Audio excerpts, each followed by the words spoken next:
आज हम एक नए सफर पर निकलने वाले हैं, जहां हर एपिसोड आपको कुछ नया सिखाएगा और एंटरटेनमेंट भी मिलेगा।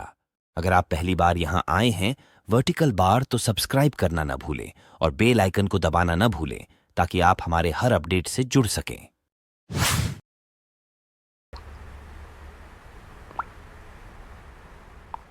गांव की ध्वनि ताजगी से भरी हुई थी।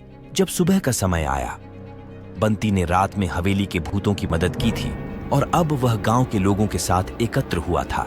गांव वालों ने बंटी को आभास किया कि उसकी मदद से उनकी समस्याएं हल हो सकती हैं। उन्होंने बंटी से भूतों के बारे में सब कुछ पूछा और उसके साथ मिलकर उनकी समस्याओं का समाधान करने का निर्णय लिया। बंटी ने गांव के अजीब घटनाओं का शोध करने का निर्णय लिया। उसने भूतों के साथ मिलकर तय किया कि हवेली के एक खास कमरे में वह रहस्यमय जानकारी मिल सकती है जिसमें गांव की समस्याएं छुपी हुई हैं। गांव वालों ने बंटी को साथ चलने का समर्थन किया और सबने मिलकर हवेली की दिशा में कदम बढ़ाया। हवेली में पहुंचते ही उन्होंने वह खास कमरा ढूंढा जिसमें रहस्यमय जानकारी हो सकती थी।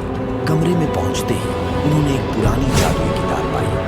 बंटी ने किताब खोली और उसमें लिखी गई बहुत एक पुरानी कहानी पढ़ी। कहानी के अनुसार बहुत समय पहले गांव में एक बड़ा और सबसे बुद्धिमान व्यक्ति था जिसका नाम राजा विक्रम सिंह था। उसकी बुद्धिमत्ता के चलते गांव में सुख शांति बनी रहती थी। राजा विक्रम सिंह ने एक जादुई पत्थर पाया था जिसमें अद्भुत शक्तियां छुपी हुई थी। उस पत्थर का राजा विक्रम सिंह ने बहुत समझा और उससे गांव की समस्याओं का समाधान निकाला। कहानी का अंत लिखते समय लेखक ने यह भी लिखा था कि जब तक वह पत्थर सुरक्षित रहेगा तब तक गांव में कोई भी समस्या नहीं आएगी। लेकिन अचानक एक दिन वह पत्थर चोरी हो गया और सभी समस्याएं फिर से उत्पन्न हो गई। बंटी ने यह समझा कि वह जादुई पत्थर आज भी हवेली में है और उसे प्राप्त करके गांव की समस्याओं का समाधान कर सकता है। वह और गांव वाले मिलकर हवेली में वह कमरा ढूंढने निकले जिसमें जादुई पत्थर रखा गया था। बंटी की मेहनत और साहस से वे विफलता का सामना करते हुए भी अद्भुत जादू की ताकत प्राप्त करते हैं और गांव की समस्याएं हल हो जाती हैं।